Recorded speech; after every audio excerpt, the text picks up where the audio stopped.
Boa tarde. Hoje nós temos uma entrevista muito especial com o professor Cláudio Jorge, do ITA, professor engenheiro, né, e vai falar para a gente um pouco do trabalho do ITA, um pouco da trajetória dele pessoal na aviação e vai responder algumas questões de interesse, né, do nosso canal, do interesse da nossa comunidade aeronáutica, né, sobre as oportunidades que a garotada aí tem para galgar essa carreira bacana de ser engenheiro aeronáutico. Tá? Então a gente vai estar falando sobre isso no canal. Boa tarde, professor Cláudio Jorge. Muito obrigado pelo senhor nos ceder o seu precioso tempo para a gente fechar e consolidar essa amizade, essa comunidade aeronáutica, fechar com chave de ouro aí esse círculo, né, essa família que é a aviação. Professor, boa tarde. O senhor poderia fazer suas considerações iniciais, professor? Falar um pouco da sua carreira, como o senhor se tornou engenheiro, como o senhor escolheu essa carreira e já dando assim um pouco de conselho, alguns conselhos para quem quer trilhar essa carreira da engenharia aeronáutica, quais as possibilidades hoje no país existem para que a garotada aí que está começando a vida acadêmica aí possa fazer a sua escolha também pela carreira da engenharia aeronáutica? Ok. Bom, na realidade, na década de 70, eu estava fazendo o colégio militar lá no Rio de Janeiro e eu queria fazer engenharia, né? Tinha vários. Na verdade, eu não sei se eu queria fazer, mas meus amigos estavam querendo fazer, eu estava seguindo mais ou menos a linha deles. E aí apareceu a oportunidade de sair do colégio militar. Na época, meu pai não gostou nada da ideia, e fazer um cursinho para fazer ou IME ou ITA, né? Que eram duas escolas que naquela época diziam que eram escolas gratuitas, né? E minha família não tinha condição de bancar uma universidade paga, né?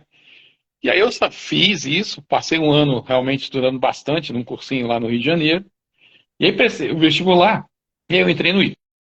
Então eu saí do Rio de Janeiro, onde estava morando minha família, vim morar em São José, e foi realmente uma experiência muito, muito boa. Eu estava querendo realmente ter uma certa independência, né? Também fazia parte dos meus desejos, né? Começar a ter uma certa independência, sair da casa do papai e da mamãe. E aí eu vim aqui para São José, para o ITA. No início não foi muito fácil, porque eu nunca tinha saído de casa, digamos assim, né? Mas depois, passou o trote, tá, aquela fase mais turbulenta, eu fui me adaptando muito bem, concluí o ITA. Na realidade, quando entrei no ITA, eu entrei para fazer engenharia aeronáutica. Só tinham três opções: aeronáutica, eletrônica ou mecânica. E na minha ideia, eu não gostava nem de mecânica, nem de eletrônica. E eu gostava de avião, gosto de avião até hoje, né? Assim entrei para fazer engenharia aeronáutica. Só na época que eu entrei, você não entrava num curso, você entrava no ITA. Depois de 2 anos é que você fazia a escolha. Depois de 2 anos, a turma, que eram mais ou menos 100 alunos, se dividiu, né, de uma certa forma. A maioria foi fazer mecânica, que diziam que era o curso mais fácil, talvez.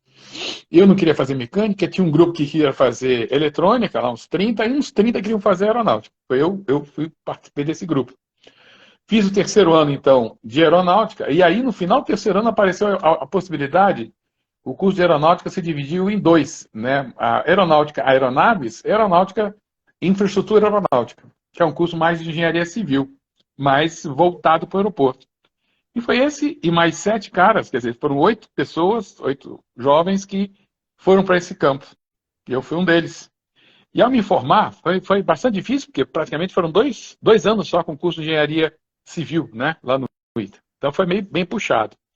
Mas quando eu acabei o curso, eu fui convidado a abrir vagas para concurso lá para essa área, e me chamaram dizendo que, poxa, eu tinha mostrado muito interesse nessa área, tal, que eu só não queria fazer o concurso. Aí eu fiz o concurso de imediato, depois da formatura, e aí passei. E aí eu e mais 2 colegas entramos no ITA, né? Desses 2 colegas, um já se aposentou, o outro, no decorrer do caminho, saiu do ITA, e eu fiquei até agora, né? Então fiz o mestrado na USP, né? Na área de aeroportos, fiz o doutorado aqui no ITA, né? na área de métodos quantitativos aplicados ao transporte aéreo. E aí, depois disso, eu pude fazer um pós-doc lá em Toulouse, na França, né? Na parte mais de tráfego aéreo. E então, eu voltei com uma bagagem legal. Até ali, eu estava só na área acadêmica, digamos assim, né? Técnico-científica. A partir dessa minha volta do pós-doutorado, aí começaram a me colocar em um monte de atividades também administrativas. Então, eu fui chefe de um monte de coisa, culminando ali em 2019, sendo o próprio reitor do ITA, né? Então, fui subindo. E antes disso, eu tive a oportunidade de ir para a ANAC, fui convidado para ocupar a diretoria da ANAC, e fiz vários trabalhos, ainda faço trabalhos para a Secretaria da Aviação Civil.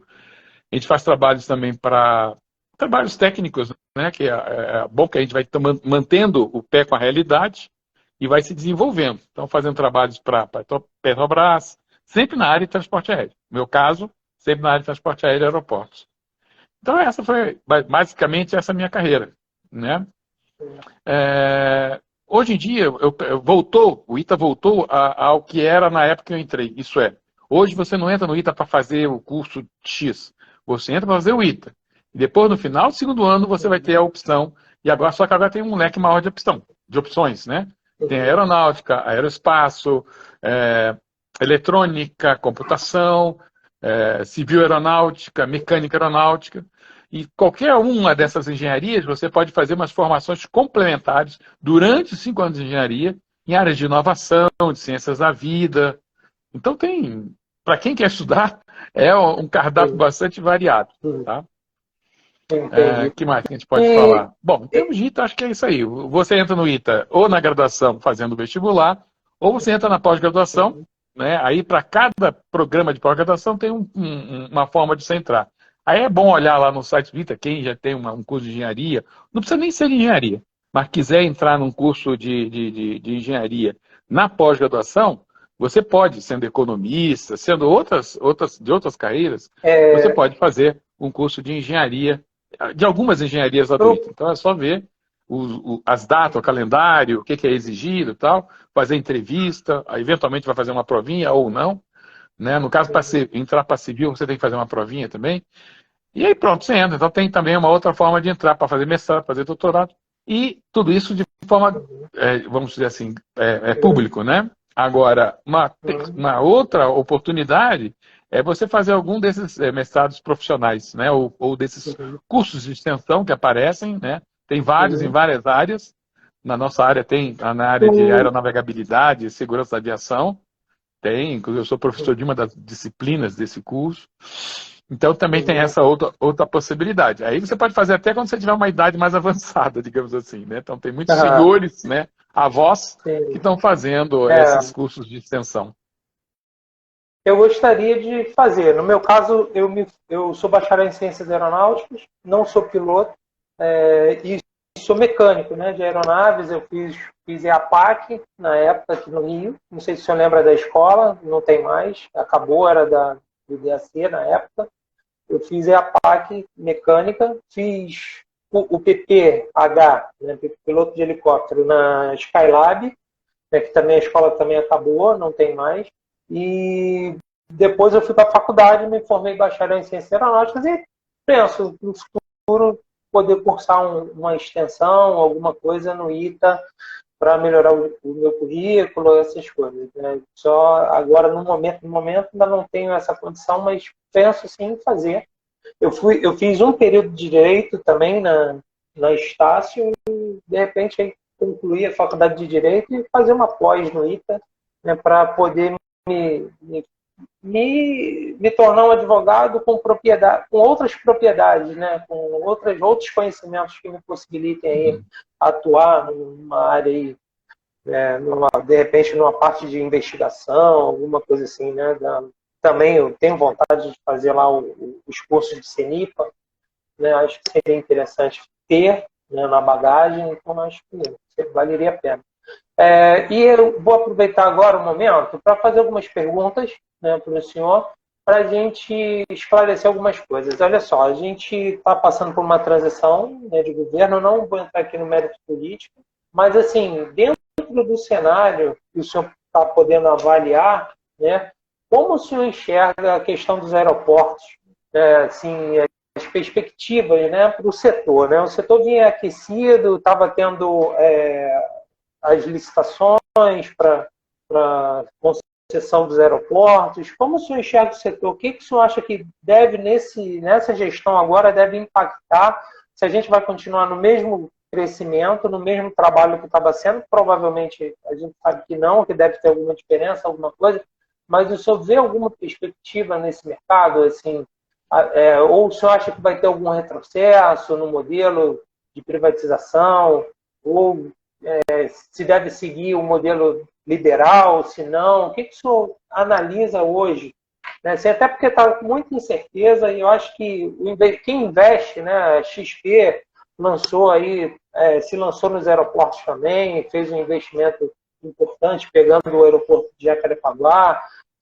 Se o senhor acha que tudo que foi feito vai continuar ou se vão desfazer tudo e a gente vai perder? Vou ser sincero, eu não creio que vá se desfazer alguma coisa, até porque a administração aeroportuária é uma atividade que exige uma certa expertise que o poder público, apesar da Infraero ser uma empresa bastante capacitada, mas não tinha os recursos para poder tocar, né? Então os aeroportos estavam em situação crítica antes da década de 2000, 2010, né? Pouco antes dos grandes eventos, né? E aí, inclusive, eu participei de um estudo com a McKinsey, onde a gente levantou, o ITA participou, onde a gente levantou uma série de dificuldades, e nesse estudo mostrava que vários aeroportos exigiam uma ampliação e era um custo bastante exorbitante. E o governo percebeu que não tinha como eles investirem. Então começou o processo de transferência para a iniciativa privada da administração dos aeroportos, sempre embutindo algumas responsabilidades em para o concessionário, né? Alguma coisa para eles terem que bancar para a coisa poder evoluir. No início tivemos alguns percalços, o processo foi sendo aprimorado e ultimamente o processo está quase concluído. Está faltando agora algumas relicitações, né, o próprio Campinas, só que a própria Viracopos lá está querendo voltar, né? Ele tinha pedido para sair, mas agora está querendo voltar, mas aí tem um problema jurídico aí, agora eu não sei como é que isso vai ser resolvido. Mesma coisa está acontecendo agora com a relicitação lá de Natal, né? E também o do Rio de Janeiro, né? O Galeão e o Santos Dumont. Então, basicamente, de grandes aeroportos, o que nós temos ainda pela frente para ser feita a licitação é Galeão e Santos Dumont. Tá? Então, esses aí pode ser que estava previsto agora, em 2024, ser feita uma licitação conjunta, né, de uma mesma empresa administrar os dois, para que não haja uma concorrência predatória, né? Essa que era a ideia que estava sendo colocada, mas agora há um ponto de interrogação se isso vai ser dado continuidade ou não. O problema é que tanto o Galeão quanto o Santos Dumont, para serem mantidos, ainda que Santos Dumont seja a joia da coroa, agora que o Congonhas já foi embora, demanda um investimento grande que eu não sei se o poder público tem condições. Então, eu não acredito que se deixe de fazer essas licitações, que eu acho que vai ser feito. E havia uma ideia de se fazer agora licitações mais estaduais, digamos assim. São Paulo aqui já fez, né, tem vários aeroportos estaduais que foram passados para empresas de iniciativa privada, e alguns outros. Não sei se isso vai dar continuidade, tem na Amazônia também, que é outro lugar muito complicado, né, porque demanda algum tipo de contrapartida do governo, quer dizer, que empresa vai administrar aeroportos com uma dificuldade, com pouca demanda, mas que são importantes. Então, essa parte ainda está meio nebuloso. A gente não sabe ainda como se vai ser dada continuidade no processo. Mas o que já foi feito, que são praticamente 95% dos aeroportos, da movimentação de passageiros dos aeroportos no Brasil, já estão na iniciativa privada.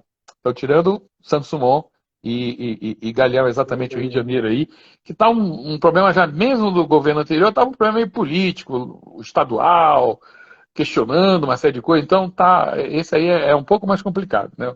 Os cariocas são sempre menos fáceis de lidar nessa área.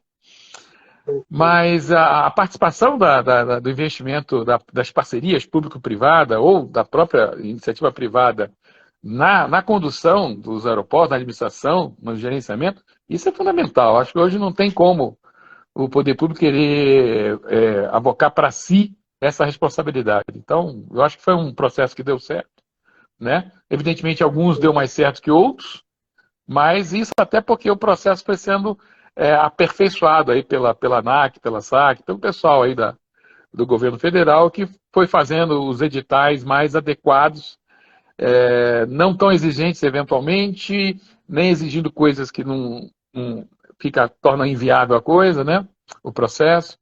Então, isso acho que tá indo, eu não creio em... Pode haver, talvez, um pouco mais de demora no desenvolvimento do processo, mas está faltando pouco também. Então, é só 5% do movimento do transporte aéreo brasileiro que não está sendo gerenciado pela administração privada, né, pelas organizações privadas. Então, acho que isso aí não tem muito o que mudar. Eu acho que acabou sendo algo positivo na maior parte dos casos, né? E como o senhor enxerga, assim, qual o papel do ITA quanto à padronização da logística de construção dos aeródromos brasileiros, né? E em que se pode esperar para o futuro da engenharia aeronáutica e da engenharia civil na construção de aeroportos, né? Como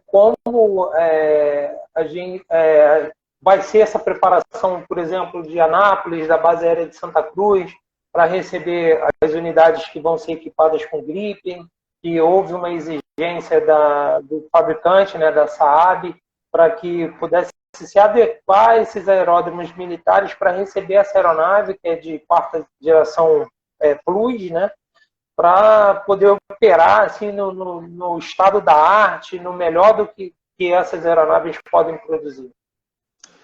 Bom, o que eu posso dizer bom, o ITA atua em duas frentes, né? Atua na formação de pessoal, né, que vai trabalhar nessas áreas, tanto de militares como de civis, e atua também na área de pesquisa, né, no desenvolvimento até na elaboração, na colaboração em elaboração de projetos, na colaboração de montagem de manuais, né? Então nós participamos recentemente de 2 manuais de projeto de aeroportos regionais e o manual de escolha, de orientação de escolha de sítio para novos aeroportos regionais, né? O ITA participou, isso foi desenvolvido pelo Ministério de Infraestrutura, pela SAC, Secretaria Nacional de Aviação Civil. E nós tivemos uma participação bastante ativa, inclusive participamos na realização de algumas escolhas de sítio, né, no sudoeste paranaense, Maragogi, em Conde, em Caruarí, na Amazônia, no segundo aeroporto lá para Belém, para substituir o Júlio César, e estávamos aí em vista de fazer um para Arapiraca, mas esse ainda não foi feito, não sei mais se vai ser feito. E então, essa é uma participação, uma contribuição que a gente tem. E isso aí eu estou falando mais da área do pessoal da civil, né, do transporte aéreo e aeroporto, que é onde eu faço parte. Mas nós temos um pessoal nosso que está mexendo com a parte de eletrônica, que está mexendo com a parte de computação e menos aeronáutica, que tem colaborado. Mas essas colaborações normalmente assim, vêm de fora para dentro, né? Um órgão da aeronáutica solicita para a gente um estudo, desenvolvimento de um trabalho, de um software, de um sistema, e o nosso pessoal, né, é uma forma da gente crescer também, né, tecnicamente falando, e contribuir para a sociedade, além de dar aula, além de fazer pesquisas teóricas, fazer coisa mais aplicada. Eu, particularmente, gosto de fazer coisas aplicadas nessa área de transporte aéreo e aeroportos. Então, essa é a participação do ITA, né? Então, a gente não se intromete. A gente é chamado, né, para reuniões, etc. e tal, e a partir dali a gente, às vezes, se prontifica a desenvolver algum tipo de trabalho mais técnico, né? Desde que também a gente tenha tempo e tenha pessoal para fazê-lo. Então, a gente tem contribuído bastante, tanto com a Embraer, né? A gente desenvolveu vários trabalhos para a Embraer, para a Petrobras também, vários, né? Tanto na área de produtividade e tal também. Aí não sou eu participei só da escolha lá de sítio do projeto de um aeroporto lá para Macaé, e a própria Infraero no passado, e agora muito a SAC. SAC e a ANAC, a gente também tem feito alguns trabalhos com eles. Tanto a SAC quanto a ANAC pegam profissionais das universidades, né, então de Santa Catarina, da Unicamp, de São Carlos, da UNB, do ITA e da UFMG, citei assim as que eu lembro mais, estão participando dessas atividades, colaborando aí com o governo federal no sentido de melhorar, né, tecnologicamente nossos aeroportos e o transporte aéreo em geral.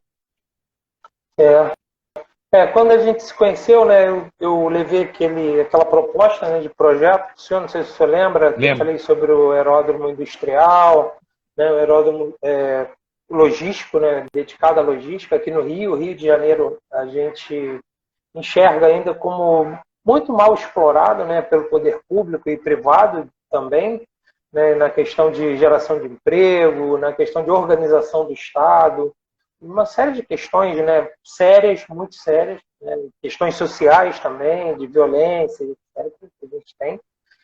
E eu queria aproveitar para perguntar para o senhor, né, quais seriam as regras, né, para se buscar aí um aporte financeiro para os investidores que queiram vir para o Brasil, né, assim, investir nessa área.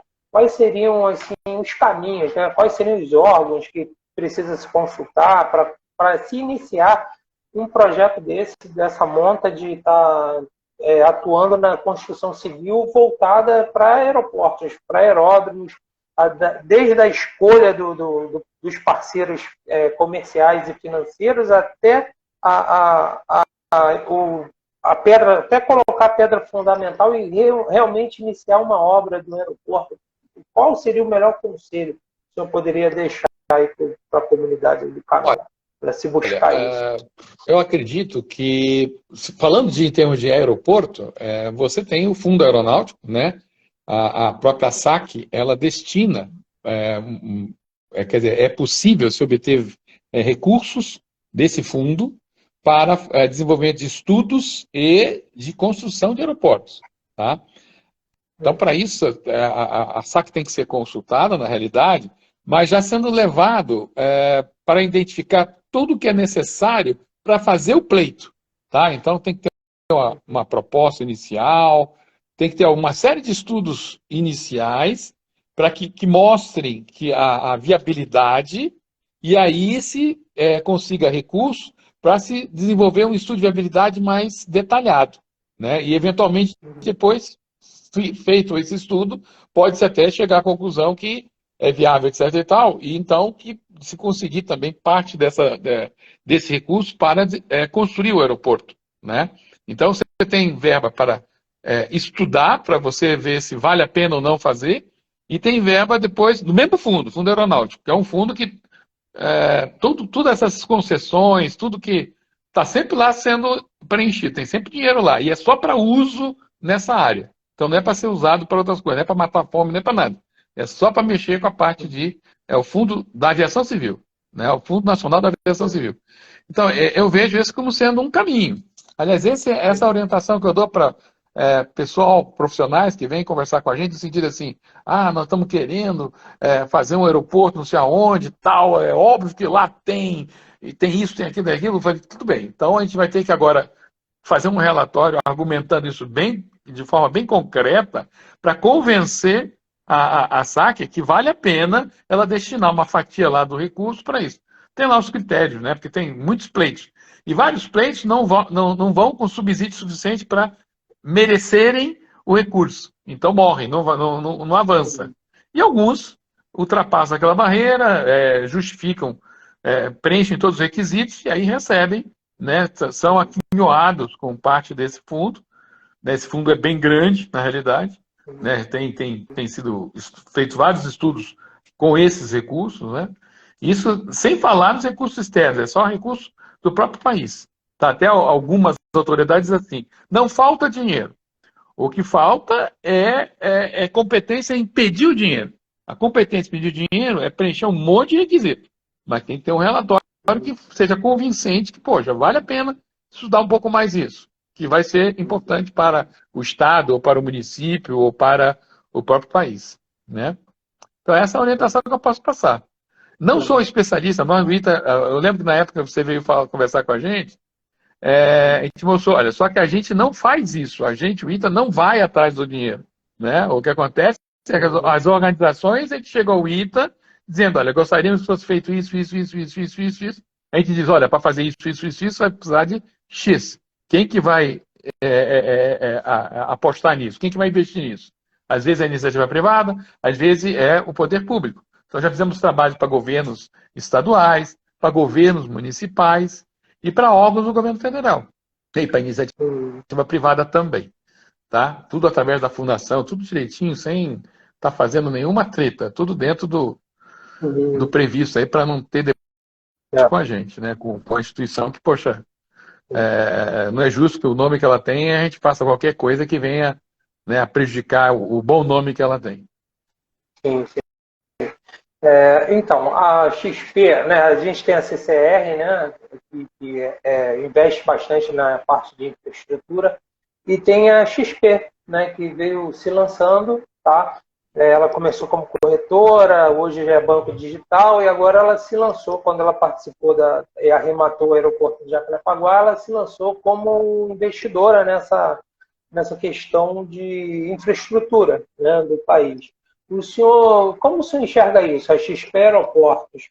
O senhor vê nisso uma possibilidade de que ela, como mais um player do mercado, que ela desenvolva e consiga passar para o público? Por exemplo, tem muitos investidores, né? A gente não está num momento bom para investimento no país, né? As coisas estão...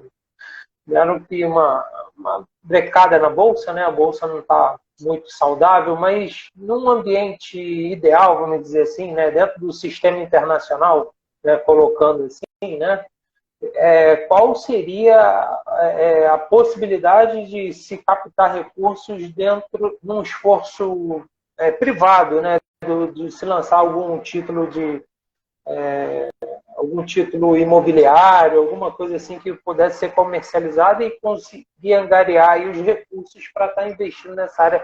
Se você enxerga isso com bons olhos, acha que seria uma boa oportunidade e isso serviria para dar uma alavancada na infraestrutura aeroportuária do país, ou o senhor acha que não seria um risco potencial grande e, de repente, ao invés de ser benéfico, poderia ser contrário, uma ação contrária? Não, olha, deixa eu te falar, Rui. Eu não tenho competência nessa área, tá? Nessa área financeira, de negócios. Então, eu sou um engenheiro, tá? Então, eu sou contratado para desenvolver estudos para, né, fazer uma obra, para analisar uma obra. Agora, não muito para saber se isso vai dar retorno financeiro. Essa parte eu já não tenho muita condição de me arriscar por esse caminho. Tá? A princípio, eu gosto da ideia de termos mais players. Tá? Então, outros players novos aparecendo, interessados, eu acho sempre positivo. Eu acho que já devem ter estudado, a XP não tem essa incompetência de entrar que nem louco no mercado. Ela está entrando porque ela viu possibilidades, ela viu potencialidade. Né? O único problema que a gente tem no país, e você mesmo está deixando isso claro também, é que nós estamos vivendo um momento ainda de uma certa instabilidade, que a gente espera que seja passageiro. Daqui a pouco a coisa se estabilize, de um jeito ou de outro, e aí a coisa volte a funcionar mais normalmente. Porque o Brasil ele tem um potencial muito grande em diversas áreas, não só na parte aeroportuária. Mas na parte aeroportuária, transporte aéreo, em função das suas dimensões, é natural que aqui tem um potencial muito grande, né? Inclusive um potencial para liderar dentro da América Latina, da América do Sul, América Latina.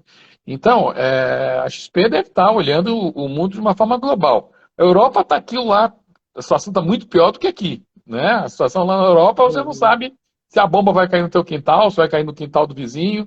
Então, lá a situação está muito complicada. Então você tem o sudeste da Ásia, na verdade a Ásia, né, da China, Índia, aquela parte bem ali de baixo, ali, Tailândia, Vietnã, aquela parte toda ali do sudeste da Ásia, o transporte aéreo crescendo assustadoramente.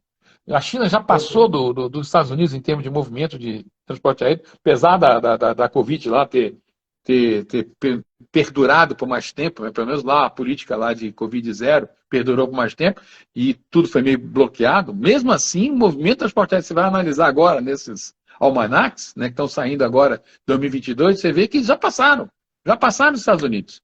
Os Estados Unidos sempre foi, né, o mais avançado, o de maior movimento, que o grande movimento acontecer ali no Atlântico Norte, ele fazendo aquela ligação Europa e Estados Unidos.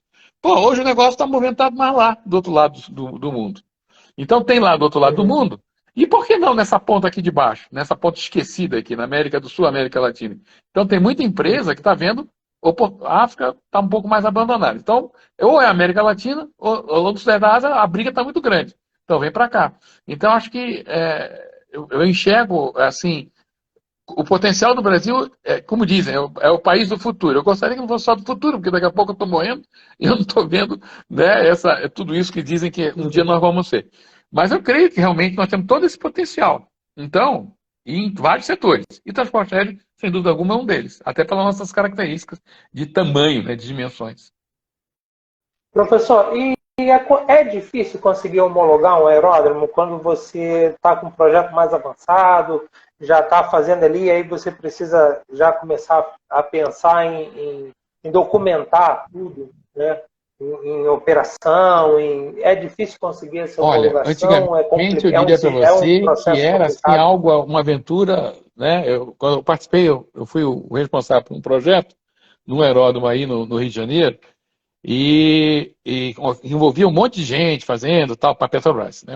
Putz, na hora de conseguir a autorização para começar a construção do negócio, nossa senhora, foi uma via cruz, né? Mas hoje em dia a ANAC e a SAC estão bem mais avançadas que naquela minha época. Então, saiu agora, eu até fiquei bem contente, eu dei os parabéns lá para o pessoal da SAC, da Secretaria da Aviação Civil, lançaram um manual onde dá as dicas de você, como é que você, tudo que você tem que providenciar, mas direitinho, dizendo até que o arquivo tem que ser em JPG, tem que ser DWG, tem que ser em PDF, tem que ser tudo, do que você precisa, qual a escala. Então tá bonitinho. Não é um processo fácil, não é. Mas pelo menos agora tá. Antigamente era um negócio assim, o cara não sabia, mandava você ir para outro setor, aí você batia lá, não, mas tem que ver com o DSE. Aí tinha com o DSE, aí o DSE, não, mas isso aí tem que ver com a ANAC. Aí ficava com o DAC, aí ficava aquele rolo danado. Então me bati em várias portas, no Rio de Janeiro, depois fui para Brasília. Hoje não, hoje já está lá, tem um manual, né, um guia, né, para o concessionário, para o operador do aeródromo, o que ele tem que fazer para preparar, para solicitar uma ampliação no aeroporto, uma remodelação ou uma implantação de um aeroporto. Está lá tudo bonitinho. Saiu agora dezembro desse ano passado, né? Quer dizer, faz nem 30 dias, está no forno. Eu até nem li tudo, só dei uma olhada inicial, falei, pô, que legal, manualzinho, né, ali bem uma cartilha de como fazer. Não é fácil, não vou dizer que é fácil, não. Tem coisa pra caramba que você tem que providenciar. Mas pelo menos você sabe que tem que providenciar, é só ir ticando. Providenciou tico. Depois você vai dar uma entrada. Entendeu? Eu acho que está bem mais fácil do que antigamente. E em relação, assim, na parte educacional, né, como o ITA está se preparando para o futuro, para a transição aí do próximo século aí que a gente pretende chegar, né? Como o ITA está se preparando para isso? Na questão da formação, ainda funciona como antigamente, uma parte poder se formar militar e aqueles que não querem poder se formar na aviação civil? Como é a empregabilidade para a galera que passa pelo ITA? Ainda é, como antigamente, tradicionalmente chamado, é convidado por entidades até de fora do Brasil? Ou hoje a concorrência está mais acirrada para se conseguir espaço no mercado? Não sei se você já ouviu falar, mas não há desemprego para pessoal muito bem formado. Tá? Então, tem muita gente desempregada, mas é porque não tem uma boa formação. Quem tem boa formação, aliás, as empresas estão querendo gente com formação mais avançada e é raro conseguir encontrar esse pessoal. Então, eu diria assim para você, com o que o ITA se preocupa? Em procurar identificar para onde nós estamos indo, para onde a tecnologia está avançando.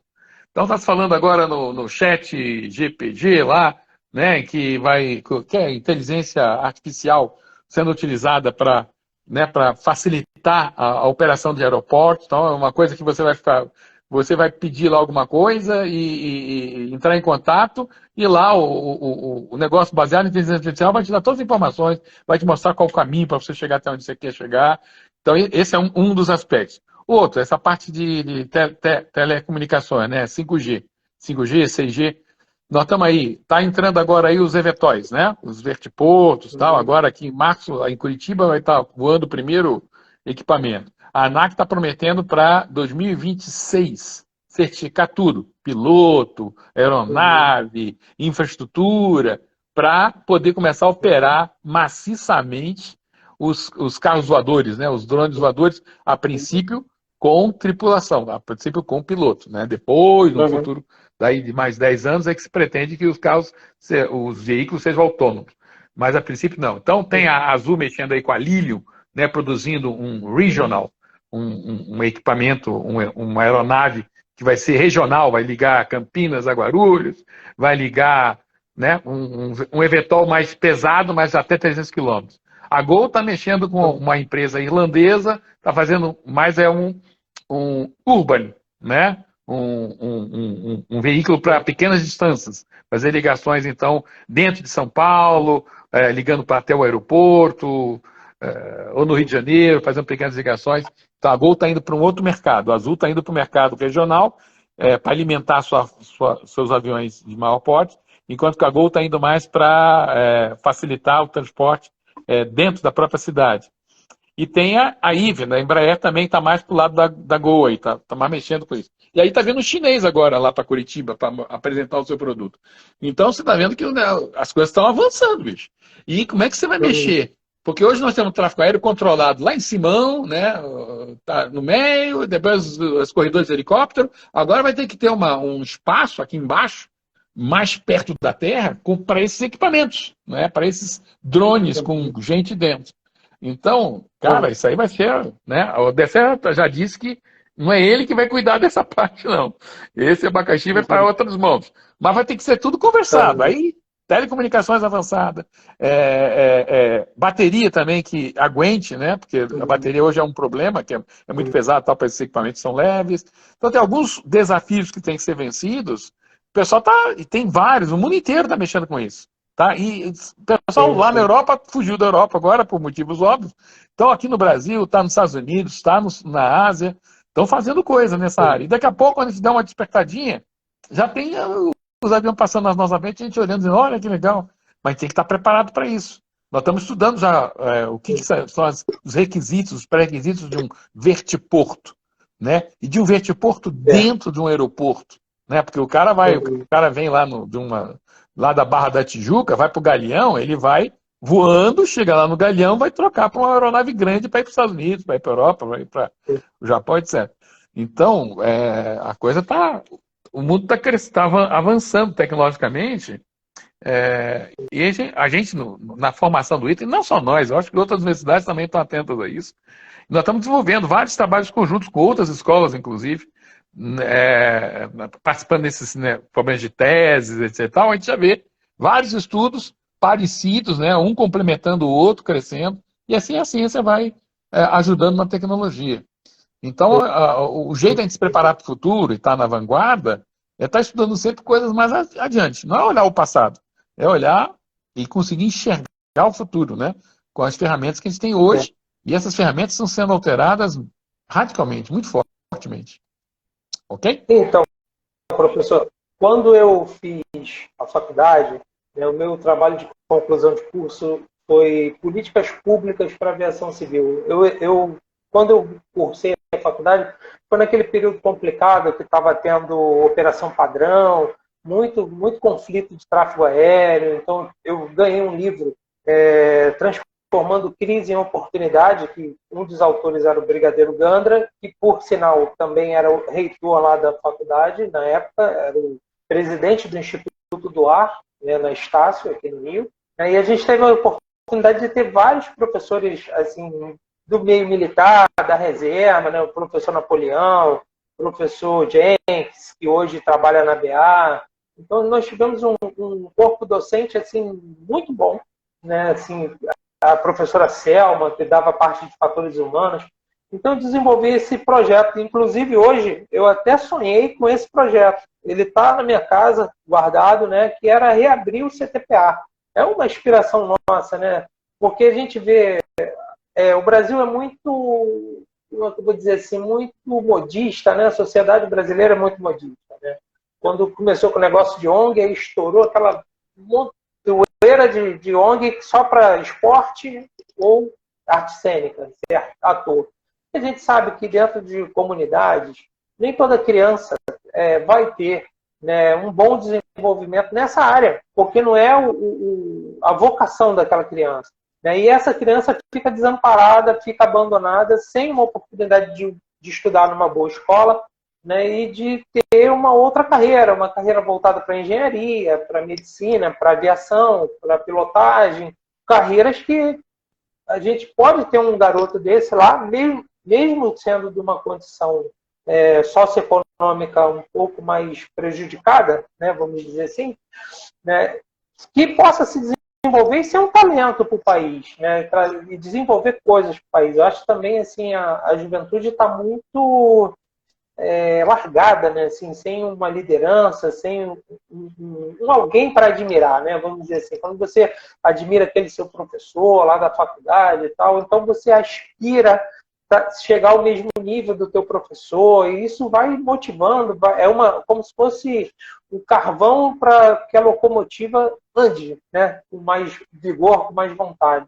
Qual o senhor enxergaria alguma possibilidade da gente traçar um plano para o futuro de voltar a desenvolver isso, voltar a investir nessa área com que a aeronáutica, com que as Forças Armadas e por suas instituições educacionais pudessem fomentar, de certa forma, aí, um projeto desse de reabrir uma escola pública que pudesse formar para a aviação, não dentro do contexto militar, né? Porque fica também muito limitado. De repente, um garoto desse não vai ter o apoio para conseguir estudar e passar num concurso militar, que são concursos difíceis, não são fáceis. Eu fui aluno da escola de sargento do Exército, e eu sei quanto eu penei para entrar nessa escola. Eu não concluí o curso de sargento, eu saí, né, por uma outra situação, depois passei pela Força Aérea, fiquei 7 anos na FAB, também num outro concurso, mas assim, eu mesmo me senti desamparado, de certa forma, né, com esse concurso que eu participei da Força Aérea. Eu acho que poderia ter sido mais bem empregado, porque assim, o fato de eu ter sido soldado não limita o meu cérebro. Né? O cérebro ele não fica limitado a barretas no braço ou estrelas nos ombros.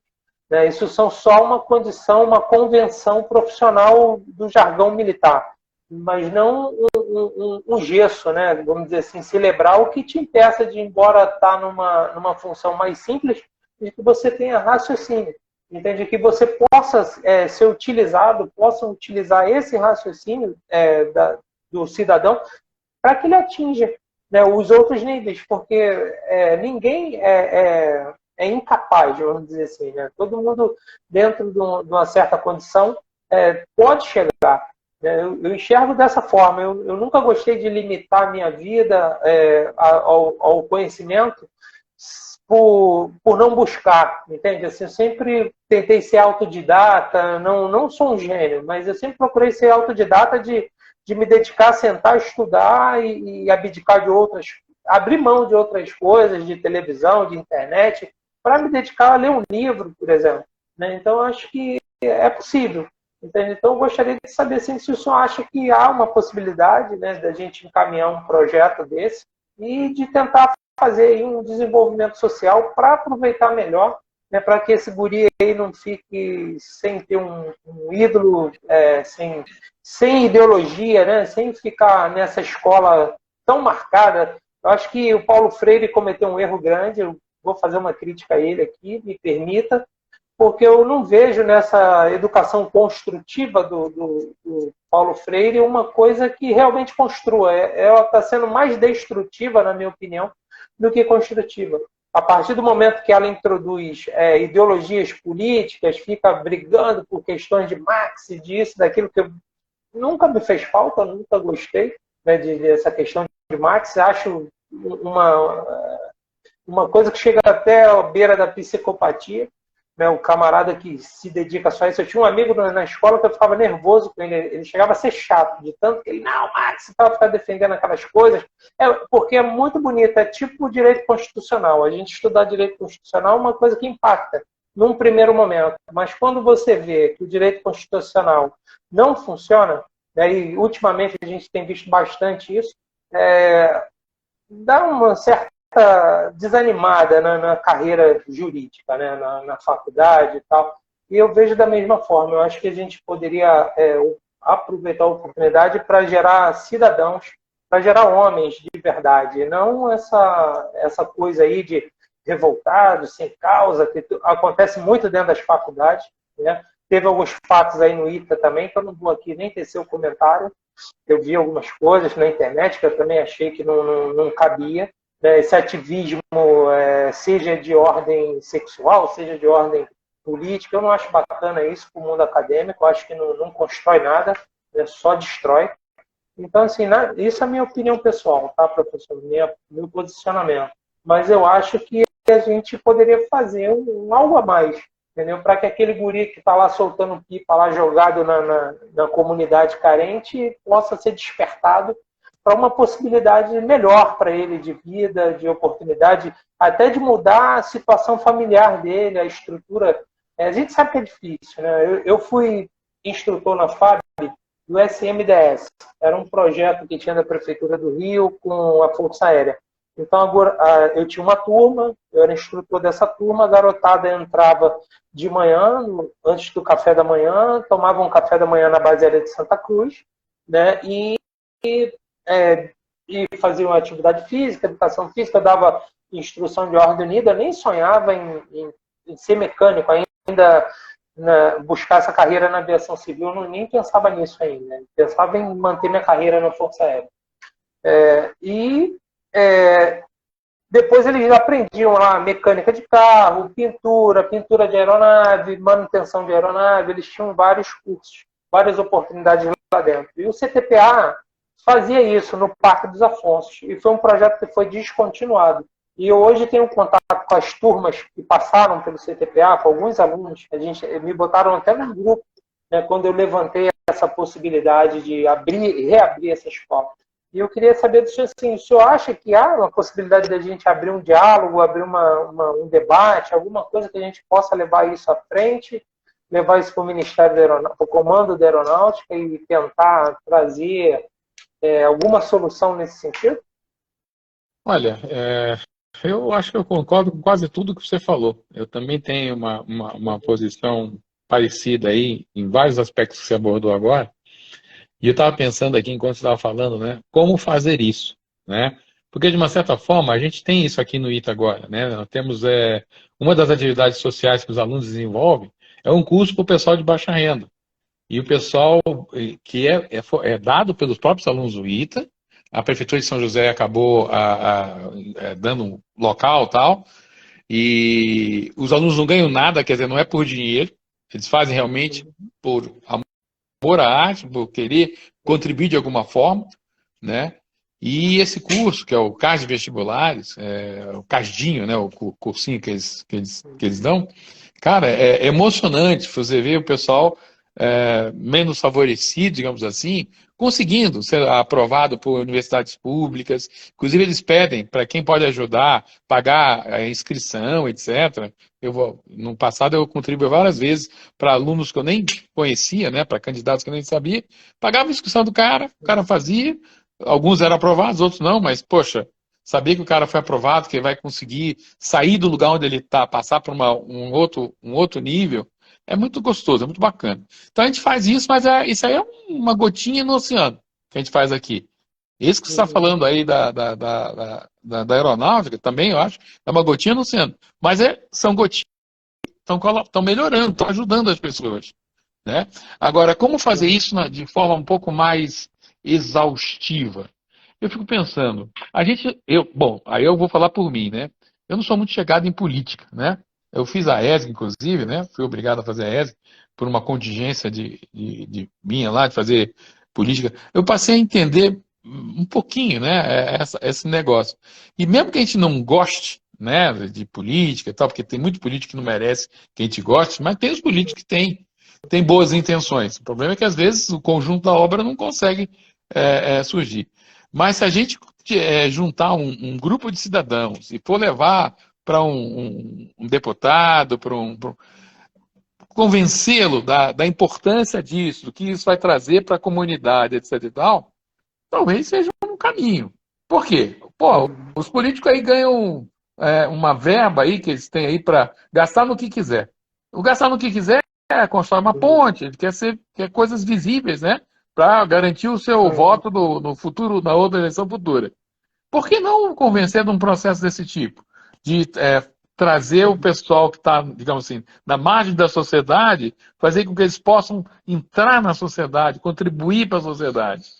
Será que a gente não conseguiria reunir um grupo de parlamentares que poderiam destinar, se não a totalidade daquela verba que eles ganham, que eles têm para isso, para investir para a sociedade, para o seu nicho eleitoral? Será que eles não poderiam convencer aí uns 2, 3 que pudessem abraçar isso e que esses pudessem alargar para outros em outras comunidades?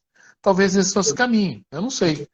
Eu já estou na idade que já não tenho mais condições de estar percorrendo esses corredores, mas eu vejo pessoas que tentam, pelo menos, né? Às vezes conseguem, às vezes não conseguem.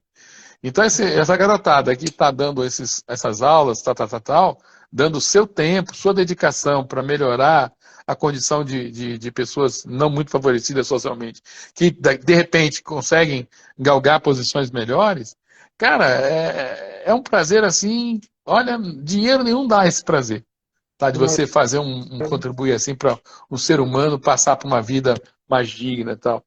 Então não é dar moedinha no sinal para alguém, comprar a bala do carinha ali que está vendendo, que não está roubando, para o cara.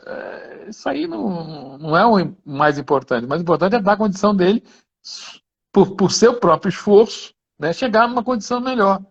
Né? E eu acho que tem que ser por via política mesmo. Não tem outro jeito, não dá para fazer uma revolução. Tem que convencer a negada que está lá, que foi eleita. Pô, nós não votamos nos caras aí? Então, votamos nesse cara que a gente nem sabe que a gente votou, né? A gente esquece. Nem sei mais em quem eu votei para deputado estadual e tal. Mas eu deveria saber, deveria ir lá com o cara, conversar com o cara, mostrar que, olha, isso seria legal. Olha a repercussão que isso vai dar numa comunidade toda, né? Olha quantos votos vai ganhar. Tem que mostrar o lado bom para ele, o lado que interessa para ele. Mas também mostrar o lado social, que é a contribuição que ele vai trazer. Independente do partido do cara, não é o partido que está. O negócio de partido para mim nem existe. Isso não interessa. Tem que pegar cada indivíduo. Eu acho que esse é um caminho. Eu não vejo outro caminho. Tá? Eu não consigo ver outro caminho. Tá? Eu acho que tem que ser lá em cima, que o pessoal lá em cima que tem que mexer nisso.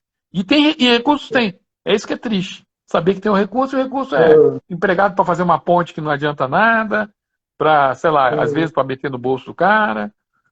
Aí esse cara que mete no bolso também não vai fazer nunca, né? Eu tô tentando chegar no governador Tarcísio.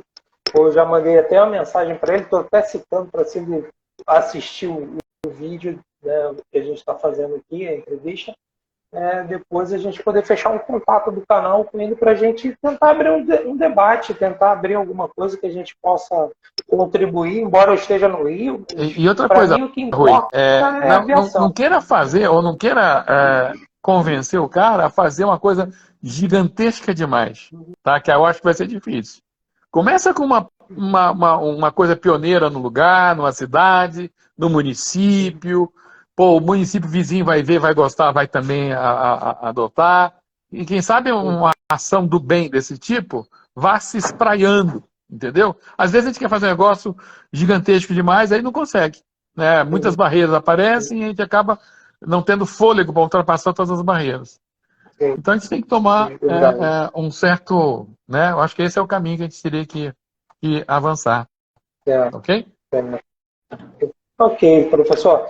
Eu gostaria de deixar já nas minhas considerações finais o agradecimento ao senhor aí por ter nos cedido o seu tempo para falar sobre a sua experiência, a sua experiência profissional. Eu agradeço muito.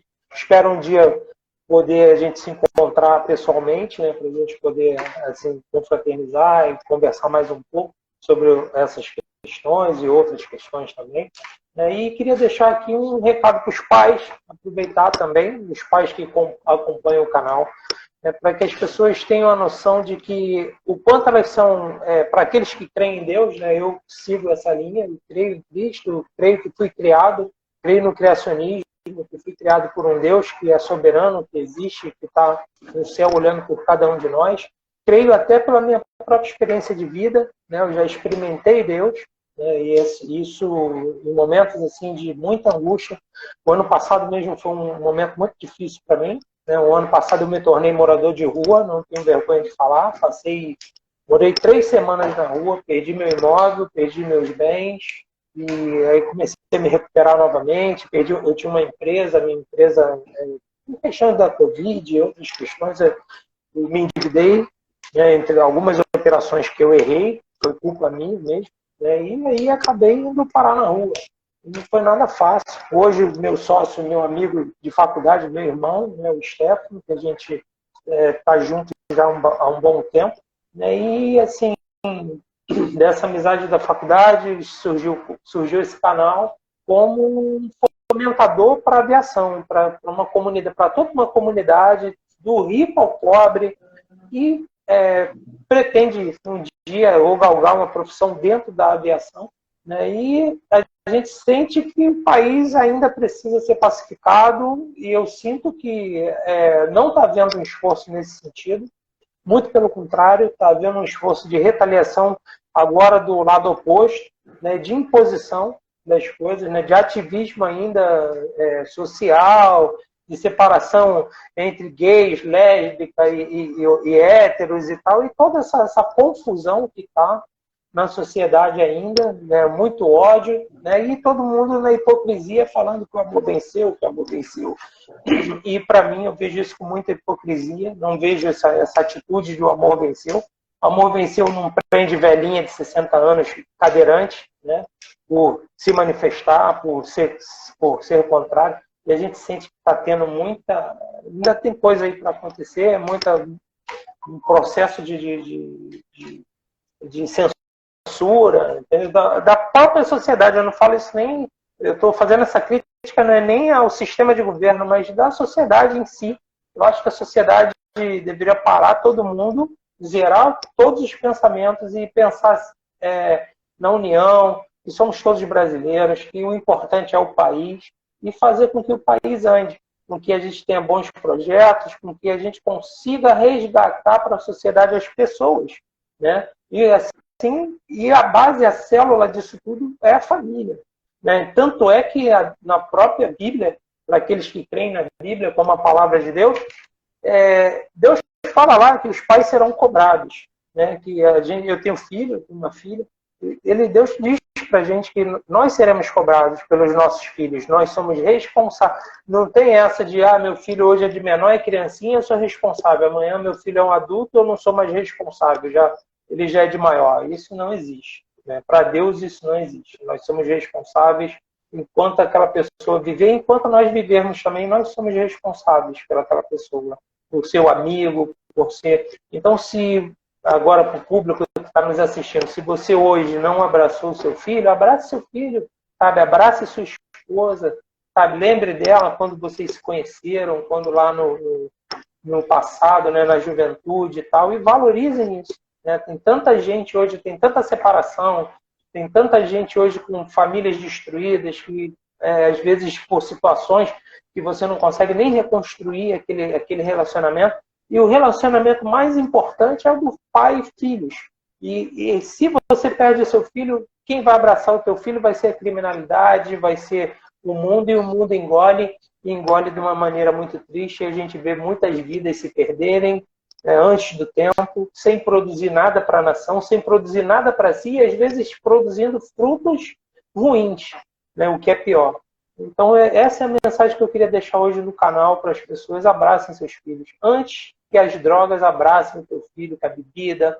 A maioria, quando eu passei essa experiência na rua, eu pude observar que a maioria das pessoas que estão nessa situação de rua tem algum problema com alcoolismo, com droga, e, infelizmente, sabe? E a gente vê, e às vezes a gente quer resgatar aquela pessoa, quer dar uma palavra, mas a nossa palavra às vezes não tem nem a força para tirar aquela pessoa daquela situação, né? Então, assim, graças a Deus hoje eu não estou mais nessa situação, hoje eu vivo de aluguel e tal, mas, assim, é uma experiência muito dura, né? Muito difícil. Então, eu queria deixar essa mensagem hoje no canal, agradecer o senhor, agradecer o ITA, Força Aérea, Marinha, Exército e demais entidades, né, do país, e torcendo muito para que dê tudo certo, para que a gente consiga essa paz na sociedade brasileira, essa apaziguar tudo e conseguir andar para frente, né? Não andar para trás. Né? Embora a gente está aí com medo, com expectativa, mas esperar que tudo ande para frente. E aí que se por um acaso a gente passar por uma tempestade, que essa tempestade seja rápida e passageira.